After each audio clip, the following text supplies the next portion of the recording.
మంది మా అమ్మలు, అక్కలు, చెల్లెళ్ళు, మా అన్నలు నా కోసం వచ్చినందుకు, అలాగే ఈ గ్రామ పెద్దలైన అన్న జయరాం గారికి, రాముడు గారికి, తిరుపతి గారికి, రామకృష్ణ గారికి, లక్ష్మణ గారికి, బీచ్పల్లి గారికి, వెంకటేష్ గారికి, పరశురామ్ గారికి, డీసన్న గారికి, నాగరాజు గారికి, వాటితో పాటు పెద్దలు అన్న పక్కన కూడూరు ఈశ్వరన్న గారికి, శ్రీనివాస్ గౌడ్ గారికి, ఇంకా చాలా మంది పెద్దలు ఉన్నారు వేదిక మీద, వేదిక ముందర కాంగ్రెస్ సీనియర్ నాయకులకి అందరికీ కూడా పేరు పేరున ప్రత్యేకంగా మా పత్రికా సోదరులకి పేరు పేరున శిరస్సు వంచి నమస్కారం తెలియజేసుకుంటున్నాను.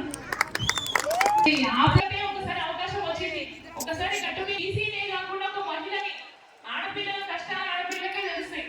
అందుకే మిమ్మల్ని ఖచ్చితంగా నన్ను ఆశీర్వదిస్తే గద్వాల మార్పు ఎట్లా తీసుకొస్తున్నా, ఏం చేస్తున్నా ఆ బాధ్యత నాది, ఖచ్చితంగా తీసుకొస్తా. అంతకుముందు మీ అందరి సహకారం, మీ ఆశీర్వాదం నాకు కావాలి. అడగనికనే నేను మీ ఇంటికి వచ్చిన, మీ ఊరంతా మీ ఊరు ఇల్లే కాబట్టి మీ ఇంటికి వచ్చిన. అయితే ఇన్ని రోజులు 10 సంవత్సరాల నుంచి మనం ఓట్లు వేసినాం, గెలిపించినాం, ఏం చేసిర్రు అన్నది వస్తుంటే రోడ్డు మీద అర్థమవుతుంది. వేసిన రోడ్లు నడిస్తే రోడ్లు కనబడుతుంది, స్కూల్ పోతే బడి కనబడుతుంది.